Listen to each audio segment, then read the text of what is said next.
The Archduke's blood pooled slowly on the leather seat of the open touring car, mixing with his wife's as she collapsed against him, her white dress turning crimson in the June sunlight. Franz Ferdinand tried to speak, his lips moving soundlessly as the crowd began to scream. Sophie's hand reached for his, trembling, then went still.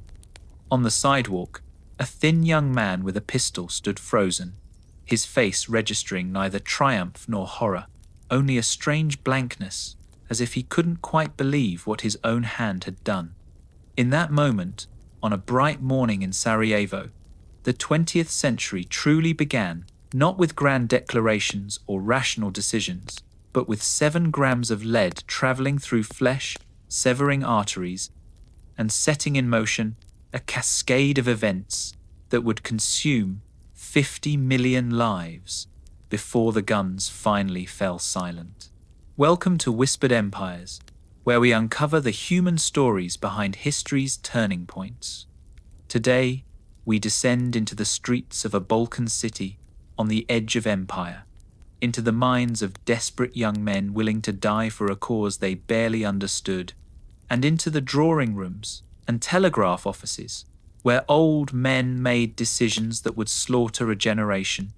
This is not a story of heroes or villains, but of miscalculations so profound they beg a belief, wrong turns taken on unfamiliar streets, diplomatic notes misread and misunderstood, military timetables that could not be stopped once they began rolling.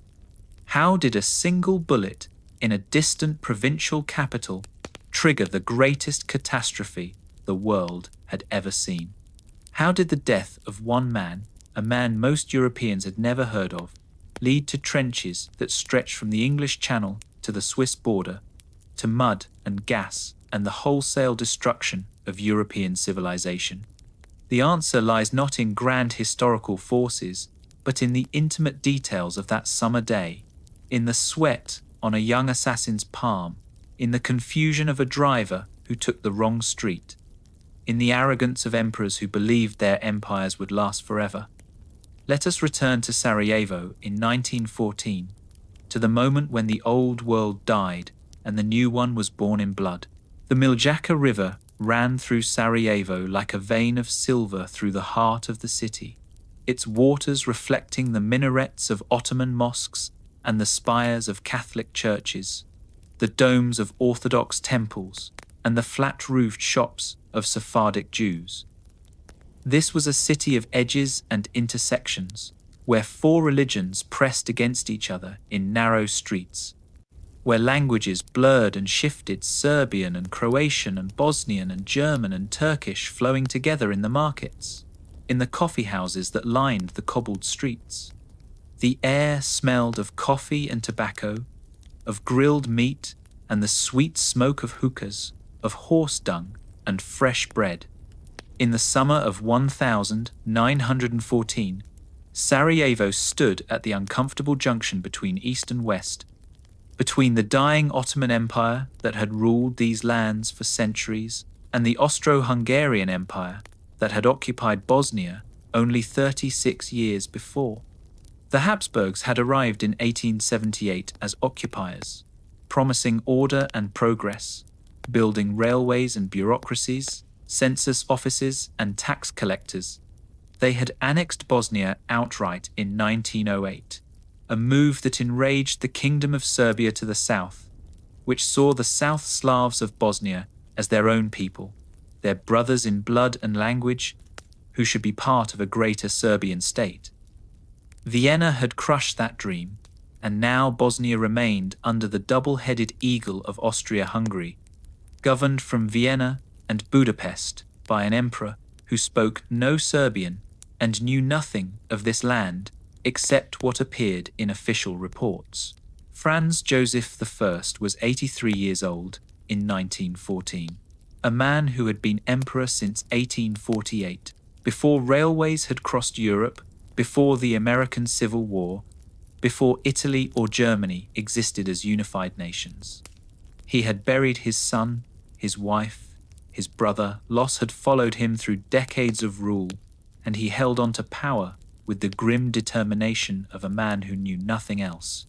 His nephew, Franz Ferdinand, stood as heir to this creaking, multinational empire that stretched from the Alps to the Carpathians, from Bohemia to the Adriatic. Franz Ferdinand was 50 years old, a stocky man with a walrus mustache and cold blue eyes that rarely showed warmth, except when looking at his wife or his children. He had not been born to be emperor. His cousin Rudolf, Franz Joseph's only son, had shot himself and his teenage mistress in a hunting lodge in 1889 in a scandal the empire had tried desperately to suppress. Franz Ferdinand's own father had renounced his rights to the throne. So the succession had fallen to Franz Ferdinand almost by accident, and he had spent the decades since preparing for a role he had never expected, growing increasingly convinced that the empire needed radical reform, a transformation that would give the South Slavs, the Croats and Serbs and Slovenes, genuine autonomy within a tripartite monarchy. He believed this was the only way to save the empire from the nationalist forces tearing at its seams. His wife, Sophie, sat beside him in their castle at Konopisht, 40 miles south of Prague, in the spring of 1914. She was embroidering, her hands steady despite the pain in her joints.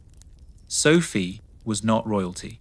She had been a lady-in-waiting, a mere countess, and when Franz Ferdinand announced his intention to marry her, the imperial court had erupted in fury.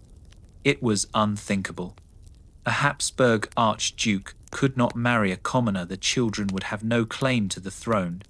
Franz Ferdinand had fought for years, finally winning the emperor's grudging permission on one condition: it must be a morganatic marriage. Sophie could never be empress. She could never sit beside him at official functions. She would never wear the crown jewels. Their children would never inherit. At court ceremonies in Vienna, she had to walk behind the youngest Habsburg princess, had to sit at the foot of the table while prostitutes invited by lesser archdukes sat in places of honor. The humiliation was calculated, systematic, designed to punish Franz Ferdinand for his choice. But in Sarajevo, Sophie would be different.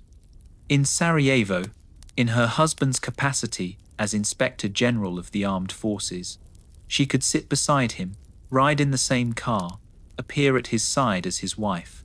It was one of the few places where the court protocols did not strip her of all dignity. Perhaps that was part of why Franz Ferdinand accepted the invitation to observe military maneuvers in Bosnia at the end of June, despite warnings from multiple sources that Serbian nationalists were planning something, that the visit was dangerous, that he should cancel or at least postpone. The maneuvers were scheduled to end on June 28th, 1914, and Franz Ferdinand insisted on visiting Sarajevo that day, on touring the city in an open car so the people could see him, could see the future emperor who planned to transform their lives. June 28th was Vidovdan, the Serbian National Day, commemorating the Battle of Kosovo in 1389, when Serbian knights had ridden out to face the Ottoman Turks and been destroyed, a defeat that had been transformed through centuries into the founding myth of Serbian identity, a sacred day of remembrance and martyrdom. For the Archduke to visit Sarajevo on Vidovdan was an insult. Deliberate or not, a reminder of Austrian occupation on the most sensitive day possible. The governor of Bosnia, Oskar Potiorek, had assured Franz Ferdinand that security would be adequate. 6 assassins were already in the city, waiting. They called themselves Young Bosnia, but they were children playing at revolution, teenagers intoxicated by ideas they barely understood. Gavrilo Princip was 19 years old, thin as a blade, his body ravaged by tuberculosis that left him coughing blood into handkerchiefs. He weighed barely 100 pounds, stood 5 feet 3 inches tall, with dark, burning eyes and the pallor of someone already dying. He had grown up in a stone house in the Bosnian countryside, the son of a postman and a farmer's daughter, in a family where survival was always uncertain. He had been brilliant in school, winning a scholarship to study in Sarajevo, where he fell in with other young Serbs who gathered in coffee houses to read forbidden newspapers smuggled from Belgrade, to discuss anarchism and nationalism, tyrannicide and liberation. They read about earlier assassinations, of Tsar Alexander II, of King Umberto of Italy, of Empress Elizabeth of Austria, Franz Ferdinand's own aunt, stabbed to death by an Italian anarchist in Geneva in 1898. They convinced themselves that violence could transform history, that killing one man could free a nation. Beside Princip stood Nedeljko Chabrinovic, 18 years old, the son of a police informer and part-time spy for the Austrians, a fact that filled Nedeljko with self-loathing and rage. He was impulsive, theatrical, desperate for significance. Trifko Grabej was another tuberculosis victim, another boy with death already inside him, for whom the promise of martyrdom held a terrible appeal. Mohammed Mehmed Basic was Bosnian Muslim, an exception in a group dominated by Orthodox Serbs. Vaso Chubrilovic was 17 years old. Kvijetko Popovic was also 17. They were boys, all of them, armed with bombs and pistols they barely knew how to use, filled with dreams of glory and freedom that dissolved when confronted with the reality of what they were about to do. Behind them stood the Black Hand, a secret society of Serbian military officers dedicated to creating a greater Serbia through terrorism and political murder. The Black Hand had been founded in 1911, emerging from an earlier conspiracy that had murdered the Serbian king Alexander and Queen Draga in 1903, stabbing and shooting them to death in their palace, throwing their mutilated bodies from windows to prove they were dead. The leader of the Black Hand was Colonel Dragutin Dimitrievich, called Apis, a massive man with a forked beard who controlled networks of agents across the Balkans. Apis believed in destiny and blood. He believed Serbia was fated to unite all South Slavs, and he was willing to use any means necessary. Whether he acted with the knowledge of the Serbian government remains disputed. Prime Minister Nikola Pasic claimed later that he had tried to warn Austria, but too vaguely, too late. What is certain is that the Black Hand trained the assassins, gave them weapons, smuggled them back into Bosnia through a network of border guards and sympathizers, and pointed them towards Sarajevo. The weapons came from the Serbian state arsenal at Kragujevac. 4 Belgian Browning pistols, 6 Serbian army grenades, cyanide capsules for the assassins to take after the attack, so they would die rather than be captured. The training was minimal, a few days learning to shoot in a Belgrade park, how to pull the pin from a grenade. Princip was a terrible shot. His hands shook, his eyesight was poor, he could barely hit a target from 10 feet away. But the Black Hand sent them anyway, back across the border into Bosnia in early June, the weapons hidden in their clothing and baggage, travelling by train and boat and foot through a landscape of forested hills and small villages, where everyone seemed to know everyone else, where secrets were impossible to keep, but somehow this secret held. Austrian intelligence had reports of something being planned. They knew names, knew threats had been made, but the reports never reached the right people, never triggered the proper response. The bureaucracy was too large, too slow, too confident in its own permanence. On the evening of June 27th, the 6 assassins gathered in Sarajevo, receiving final instructions, checking their weapons. They were staying in different lodgings across the city, trying not to draw attention.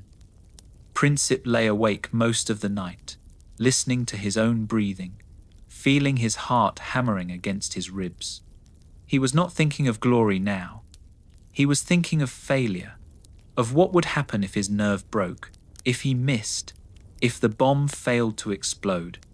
He was thinking of his mother, who could not read or write, who had lost 9 of her 13 children in infancy, for whom he was one of the few survivors. What would she think when she heard what he had done? Would she weep or curse him, or simply accept it with the fatalism she had learned from too much loss? The morning of June 28th dawned bright and cloudless, the temperature already climbing towards 70 degrees before 8 o'clock. Franz Ferdinand and Sophie had spent the night at the resort town of Ilija, just outside Sarajevo, in a hotel with mineral baths and manicured gardens. They had argued the night before Sophie wanted him to cancel the visit, said she had a premonition of disaster. Franz Ferdinand had refused. To cancel now would be cowardly, would be seen as weakness. The empire needed to show strength, needed to show that it was not afraid of a few Serbian malcontents. He kissed her forehead, told her not to worry, told her that Potiorek had assured him everything would be safe. They dressed carefully that morning, Franz Ferdinand in his military uniform with its high collar and rows of medals, Sophie in a white silk dress with a flowered hat, long gloves, parasol. They looked like figures from a photograph, elegant and formal, creatures from a world that no longer existed, though they did not yet know it. The motorcade assembled at the railway station. There were 7 cars in total. The first car carried the mayor of Sarajevo and the city's chief of police. The second car carried Governor Potiorek and his adjutants.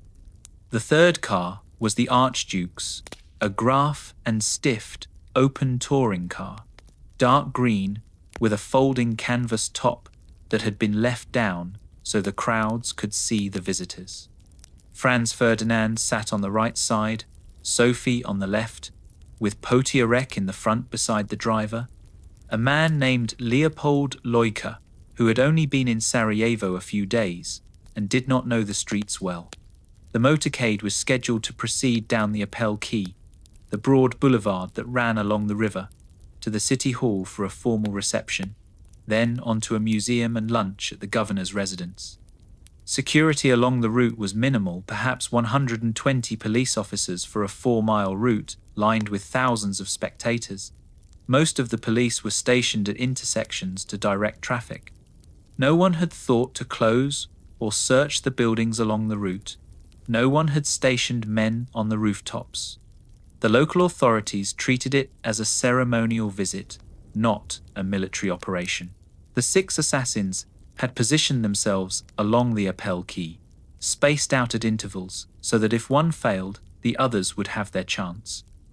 Mehmed Bashic stood near the Kumurja bridge.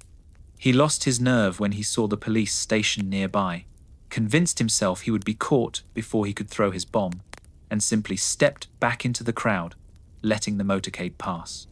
Chabrinovich stood further down the quay, sweating in the heat, the bomb heavy in his coat pocket. He watched the first car pass, then the second. Then the third car approached, and he could see Franz Ferdinand clearly, see the medals on his chest, see Sophie beside him in her white dress. Chabrinovich pulled the bomb from his pocket, struck the detonator against a lamppost, heard it begin to hiss, and threw. His aim was poor. The bomb bounced off the folded canvas top of the Archduke's car and fell to the street behind them. Loika saw it, accelerated hard. The bomb exploded beneath the 4th car, sending a fountain of shrapnel and smoke into the air, wounding 2 of the Archduke's staff and a dozen spectators. Chabrinovich swallowed his cyanide capsule and jumped into the river. But the Miljacka was only 4 inches deep in summer, hardly enough to drown in, and the cyanide was old. They had lost its potency. It only made him vomit violently as the police dragged him from the water and began beating him with their fists and truncheons. The motorcade did not stop. Lojka accelerated, racing down the quay at 40 miles an hour, leaving the smoke and screaming behind them, carrying the Archduke and his wife to safety at City Hall.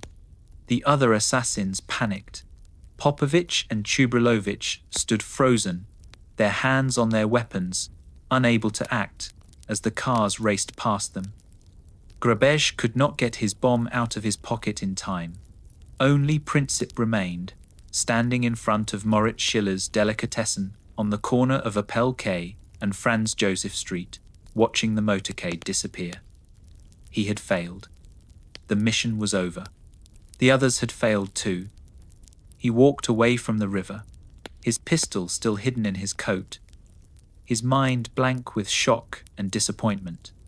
He bought a sandwich history does not record what kind and stood eating it on the corner, not sure what to do next. Should he try to escape the city? Should he kill himself? The cyanide capsule was in his pocket, but after seeing Chabranovich vomiting in the river, Princip was not sure it would work. He stood in the shade of the buildings, chewing mechanically, watching the police running past, hearing the sirens and shouting in the distance. At City Hall, Franz Ferdinand was furious. He interrupted the mayor's prepared speech. "Mr. Mayor, one comes here for a visit and is received by bombs. It is outrageous." His face was red, his voice shaking with rage and fear. Sophie sat beside him, pale but composed, her gloves stained with blood from the wounded officer who had been in the car behind them. Potiorek was apologizing, making excuses, insisting the danger was over, that the police had the attacker in custody, that the route ahead would be secure. There was a hurried conference. Should they cancel the rest of the visit? Should they return immediately to Elijah? Franz Ferdinand wanted to visit the hospital where the wounded officer had been taken. Someone suggested taking a different route, avoiding the narrow streets of the old city. But no one told Loika, the driver. No one gave him a map or showed him the new route. No one stationed an officer in the car to guide him. They simply assumed he would know what to do. The motorcade set out again, just after 10 in the morning. They proceeded down the Appel Quay, retracing their earlier route. The crowds were thinner now, word of the bombing had spread, and many people had gone home, frightened or suspicious. The remaining assassins had scattered. Only Princip remained, standing on the corner of Franz Joseph Street and the Appel Quay, finishing his sandwich, watching the cars approach. He could not believe what he was seeing. The motorcade was coming back, travelling the same route, as if nothing had happened. Loika was following the original route, planning to turn right onto Franz Joseph Street to reach the museum. But the new plan called for staying on the Appel Quay all the way to the hospital. Potiorek realized the mistake as Loika began to turn. "Stop! Wrong way!" he shouted. "Straight on!" Loika hit the brakes, confused, trying to understand the command. The car stopped directly in front of Princip, not 10 feet away. If you enjoy uncovering the hidden histories that changed our world, the moments of pure accident and fatal misjudgment that shaped everything that followed, hit subscribe and join us as we continue to explore the human stories behind the turning points that made us who we are today.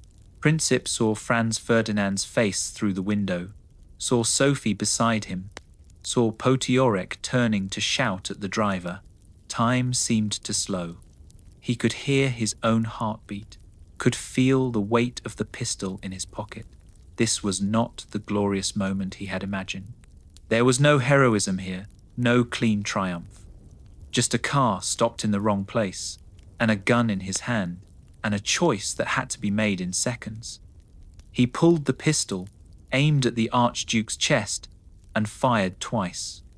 The first bullet passed through the car door and struck Sophie in the abdomen, severing her inferior vena cava. The second bullet hit Franz Ferdinand in the neck, severing his jugular vein. Neither of them screamed. Sophie slumped against her husband, her eyes still open, her mouth moving soundlessly. Franz Ferdinand reached for her, trying to hold her upright. "Sophie, Sophie, don't die! Stay alive for our children!" His voice was a whisper, blood filling his throat. Count Harrick, riding on the running board, grabbed him as he began to fall. "Is your Highness Suffering much? Harrick asked. Franz Ferdinand tried to answer. It is nothing. He said, it is nothing. Then he repeated it 6 or 7 times, each time softer, until the words stopped and his head fell back and his eyes closed. Sophie died first, at 10:15 a.m., in the car, before it reached the governor's residence. Franz Ferdinand died at 10:45, on a brass bed in an upstairs room, surrounded by doctors who could do nothing except watch him bleed internally, his life flowing out through the torn artery in his neck. They had opened his uniform to try to stop the bleeding, cutting away the jacket and shirt, pulling off the blood-soaked vest with its silk lining. Sewn into the vest was an image of the Virgin Mary, a protective amulet Sophie had given him years before. The bullet had passed within an inch of it. Neither prayer nor charm had saved him. The heir to the Austrian Empire was dead at 50 years old, killed by a boy with tuberculosis on a street corner in a provincial city because a driver had taken a wrong turn. Princip did not try to flee. The crowd was on him immediately, beating him, trying to lynch him before the police pulled him away. He did not take the cyanide, there was no time. He was dragged to the police station, his face bloody, several teeth knocked out, ribs cracked, vomiting from the blows to his stomach. In the interrogation room, he sat hunched and silent, his hands shaking, blood dripping from his mouth. When they asked him why he had done it, he said, "I am a Serbian hero." When they asked if he regretted it, he said nothing. Later, in prison, he would write that he had not meant to kill Sophie, had aimed only at the Archduke, but that seemed like a distinction without meaning now. The Archduke and his wife were dead. Their children were orphans. And across Europe, in ministries and war offices, in palaces and parliament buildings, men were receiving telegrams and making calculations about what this death might mean. In Vienna, Emperor Franz Joseph received the news while having lunch. He was silent for a long moment, staring at the telegram, then said quietly, "A higher power has restored the order which I was unable to maintain." It was a strange thing to say, almost as if he was relieved. Franz Ferdinand had wanted to reform the empire, to give power to the Czechs and Slavs, to transform the dual monarchy into a triple or quadruple monarchy. Franz Joseph had opposed these plans, had seen them as the beginning of the empire's dissolution. Now Franz Ferdinand was dead, and the empire could continue as it always had, unchanged, unreformed, until time or circumstance swept it away.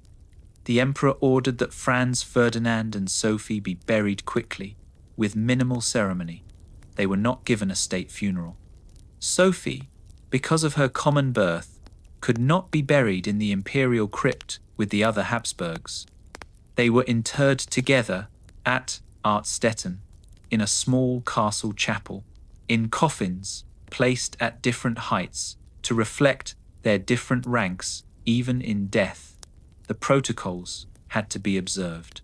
In Belgrade, Prime Minister Nikola Pasic understood immediately that disaster was approaching. Austria would demand concessions, reparations, punishment.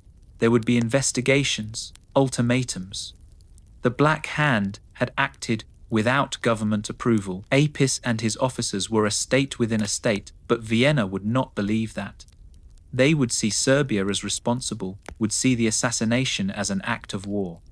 Pasic began preparing for the crisis, ordering the army to prepare for mobilization, sending urgent telegrams to Russia seeking assurances of support. Serbia could not stand alone against Austria-Hungary. It needed the Russian Empire, needed the promise that if Austria attacked, Russia would come to Serbia's aid. And Russia was bound by treaty to France, and France was allied with Britain, and Austria-Hungary was allied with Germany. The alliance system that was supposed to keep the peace through mutual deterrence was about to transform a provincial murder into a continental war. In Berlin, Kaiser Wilhelm II was sailing on his yacht when the news reached him. He was the grandson of Britain's Queen Victoria, the cousin of Russia's Tsar Nicholas II, a man who saw himself as the arbiter of European affairs, the most powerful monarch in Europe. He despised the Serbs, saw them as Slavic barbarians who needed to be crushed. He sent a telegram to Vienna. The Serbs must be disposed of, and that right soon. He promised Germany's full support, a blank check for whatever Austria decided to do. This promise, this absolute commitment to support Austria regardless of what it demanded, was perhaps the single most critical decision that led to general war. If Germany had counselled restraint, if Wilhelm had urged Vienna to negotiate rather than threaten, the crisis might have been contained. Instead, he gave Austria the confidence to issue demands he knew Serbia could never accept. In Vienna, the hawks circled. Count Leopold Berchtold, the foreign minister, had been seen as weak, indecisive, a man who had allowed Austria to be humiliated repeatedly by Serbia. Now he saw an opportunity to redeem his reputation, to finally crush the Serbian threat.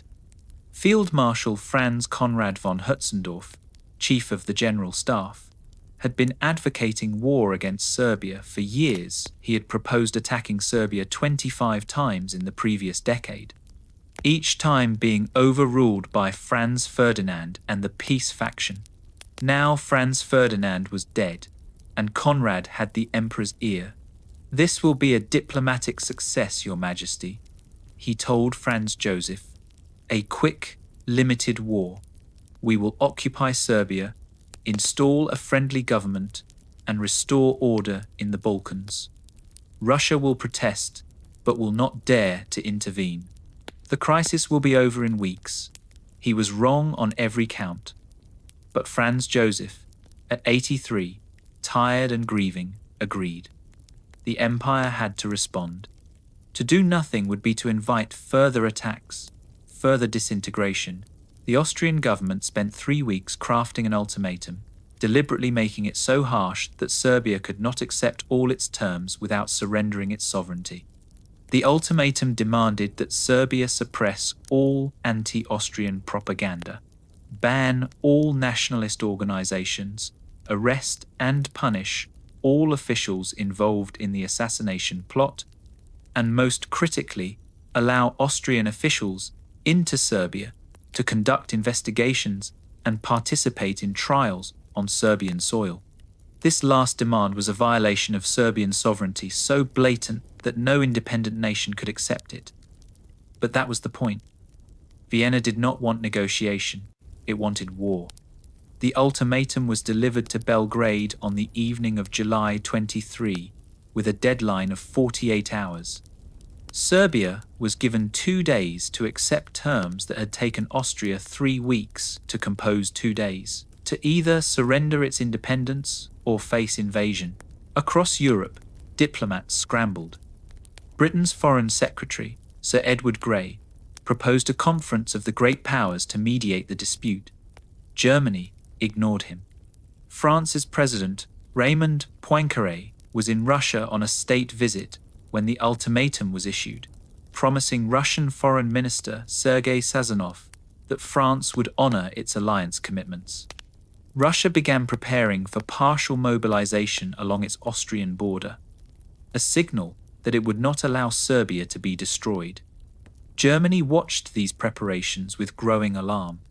The German war plan, the Schlieffen Plan, was predicated on fighting a two-front war against France and Russia simultaneously. But the plan only worked if Germany attacked France first, knocking it out of the war quickly before Russia could fully mobilize its enormous but slow-moving armies. The plan had no provision for fighting only Austria's enemies. The plan had no flexibility. Once mobilization began, the plan had to unfold exactly as written, like a clock wound too tight, ticking inexorably toward midnight. In Belgrade, the Serbian government worked frantically to compose a response that would avoid war while not completely surrendering sovereignty. They accepted nearly all of Austria's demands. They agreed to suppress anti-Austrian propaganda, to arrest conspirators, to punish officials involved in the plot. But they rejected the demand to allow Austrian officials on Serbian soil to conduct investigations, arguing that this violated their constitution. They offered instead to submit the question to international arbitration at The Hague. It was a remarkably conciliatory response. Serbia had accepted 9 of the 10 demands. Kaiser Wilhelm, when he read the Serbian reply, said, "This is more than one could have expected. A great moral success for Vienna. But with it all, reason for war is removed." But the war party in Vienna was not interested in moral victories. They wanted real victory, military victory. On July 28, exactly 1 month after the assassination, Austria-Hungary declared war on Serbia. It should have remained a regional conflict. Austria against Serbia, one empire punishing a small kingdom for harboring terrorists. But the alliance system would not allow it. Russia announced it would mobilize to defend Serbia. Germany told Russia to stand down, warning that German mobilization would follow Russian mobilization. France told Germany it would honor its alliance with Russia. Britain told Germany it would honor its commitments to France. The telegrams flew back and forth between capitals, each one ratcheting up the tension, each one making war more likely. The men sending these telegrams believed they were calling bluffs, believed that the other side would back down at the last moment, that surely no one wanted a general European war over an assassination in the Balkans. They were all mistaken. The critical moment came on July 30, when Russia announced full mobilization of its entire army, not just the forces facing Austria, but all forces, including those facing Germany. The Russian generals told Tsar Nicholas that partial mobilization was impossible, that the railway timetables did not allow for it, that partial mobilization would leave Russia vulnerable to German attack. Nicholas agonized over the decision. He was a cousin to Kaiser Wilhelm, had called him Willy in family letters. He did not want war, but he could not abandon Serbia, could not let Austria destroy Russia's influence in the Balkans. He signed the mobilization order with a shaking hand.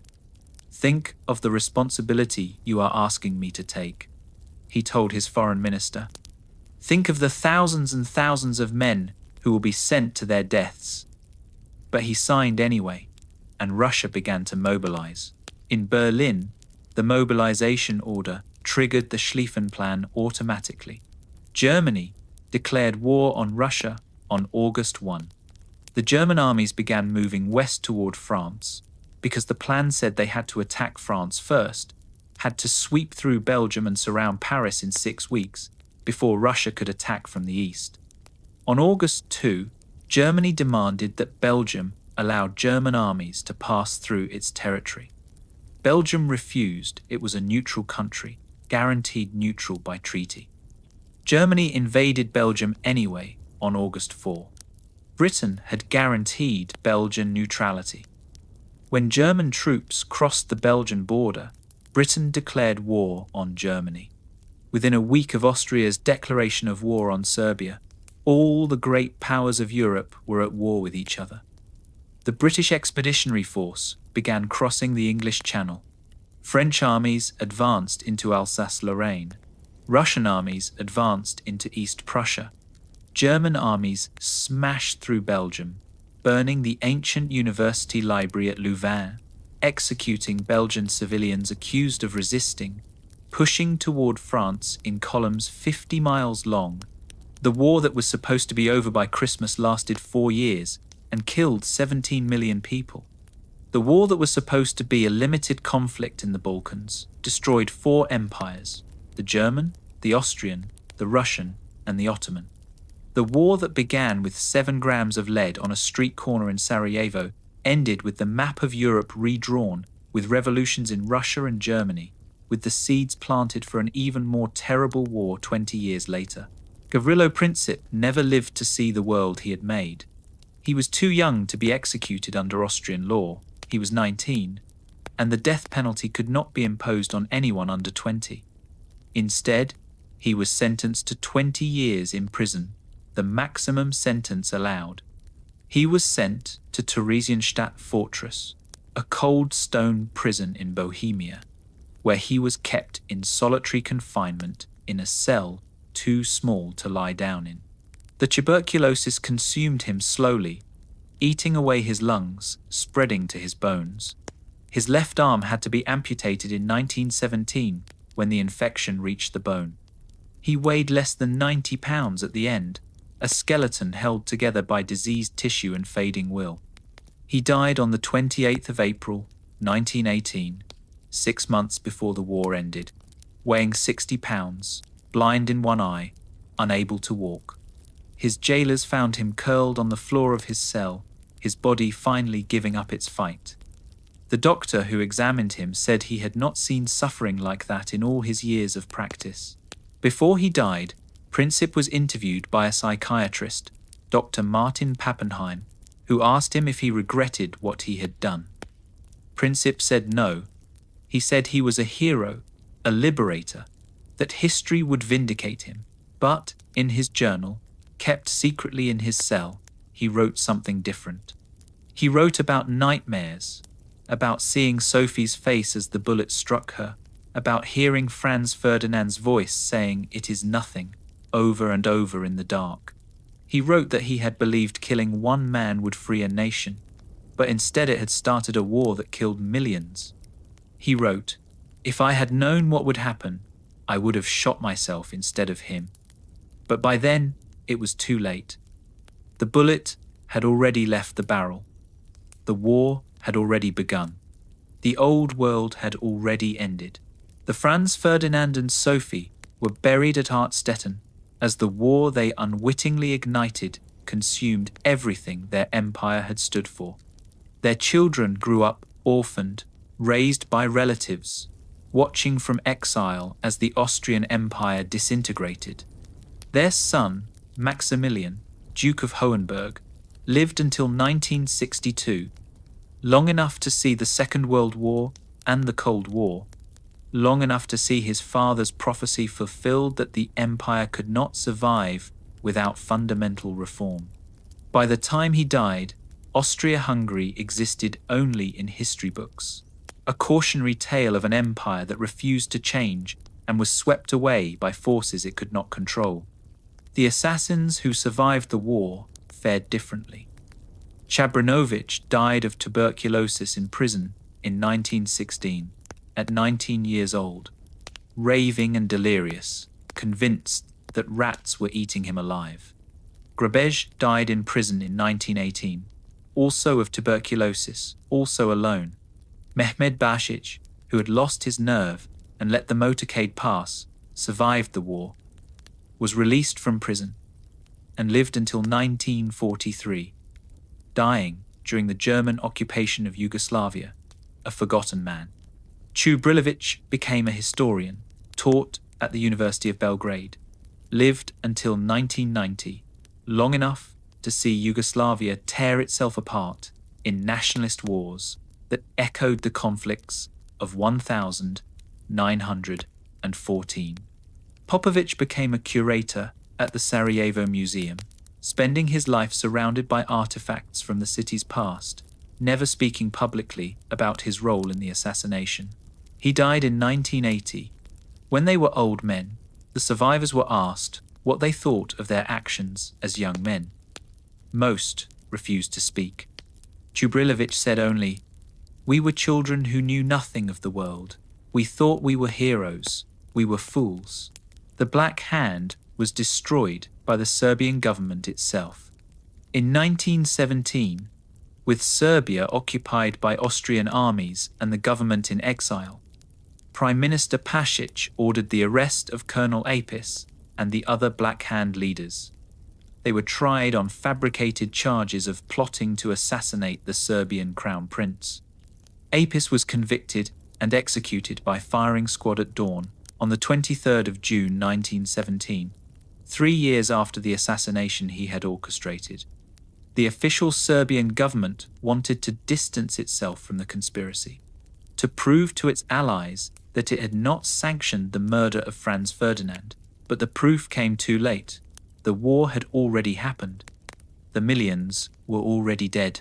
Sarajevo itself was devastated by the war. The city changed hands multiple times, was occupied by Austrian troops hunting for Serbian sympathizers, saw mass arrests and executions, saw its population scatter and flee. When the war ended, Sarajevo became part of Yugoslavia, the kingdom of Serbs, Croats, and Slovenes. A new state cobbled together from the ruins of the Austrian and Ottoman empires. The corner where Princip shot Franz Ferdinand became a shrine, marked with bronze footprints embedded in the pavement, a plaque celebrating him as a hero and liberator. During World War II, when the Nazis occupied Yugoslavia, they removed the plaque and the footprints. After the war, the communists restored them, making Princip a symbol of resistance against oppression. When Yugoslavia collapsed in the 1990 seconds, and Bosnia descended into ethnic war, Serbs fighting, Croats fighting Muslims, cities besieged, civilians massacred, ethnic cleansing becoming official policy, the corner was damaged by shelling. The plaque was removed again. Princip's legacy, like the city itself, could not escape the cycles of violence his bullet had helped initiate.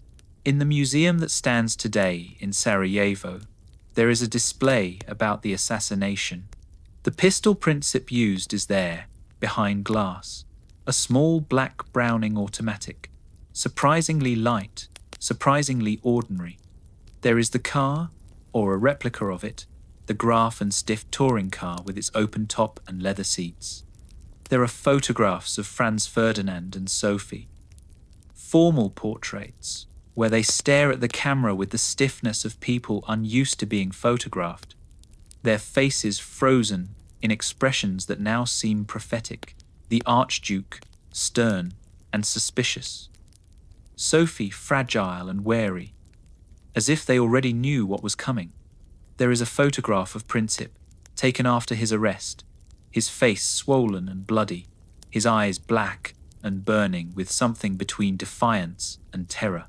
Tourists come to see these artifacts, to stand on the corner where it happened, to take photographs of the plaque and the bridge and the river. Most of them know the basic story. An archduke was assassinated, and somehow this started World War I. Few understand the details, the accumulation of small decisions and accidents that turned a single murder into a continental catastrophe. The question historians have debated for more than a century is whether the war was inevitable.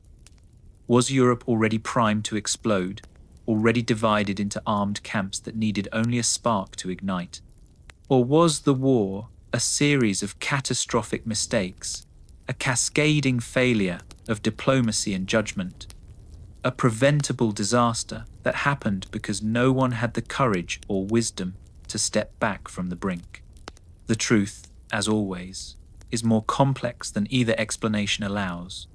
Europe in 1914 was certainly unstable. Nationalist movements were tearing at multinational empires, arms races were accelerating, alliance systems were rigid and inflexible. But instability is not the same as inevitability. War was not foreordained. At every step, different choices could have been made. Austria could have accepted Serbia's conciliatory response. Germany could have counseled restraint instead of promising unconditional support. Russia could have held back from full mobilization.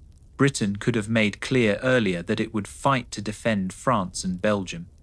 Any of these decisions, or a dozen others, might have contained the crisis, might have kept the war from spreading beyond the Balkans.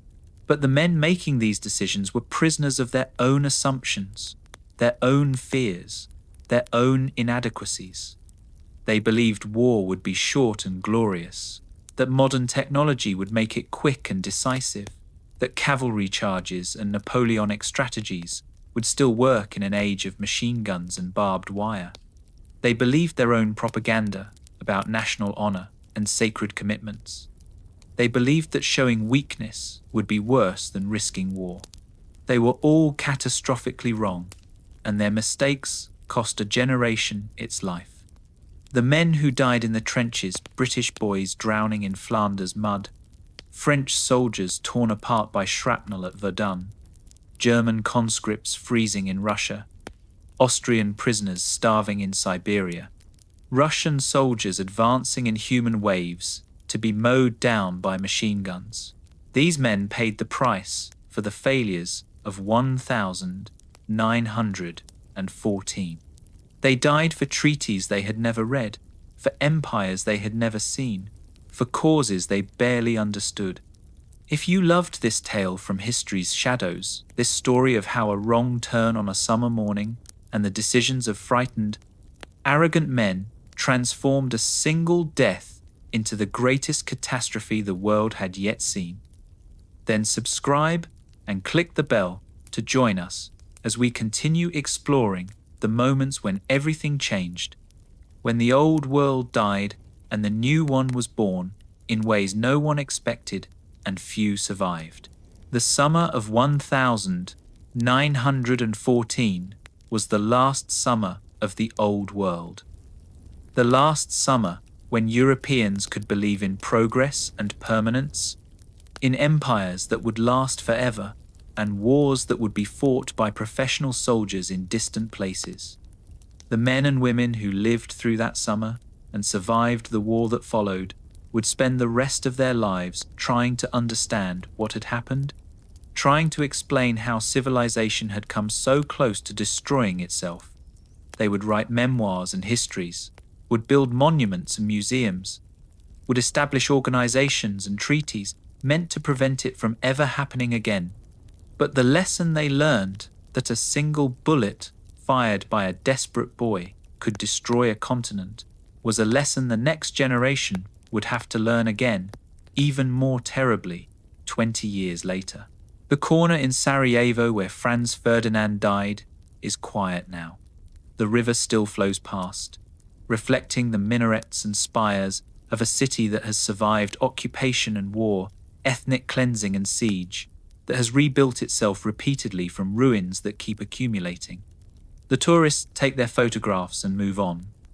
The locals walk past without noticing, because for them it is just another corner in the city, not a sacred site or a cautionary tale, just a place where the light falls on the pavement and the past is buried under layers of present life. But if you stand there long enough, if you close your eyes and listen, you can almost hear it.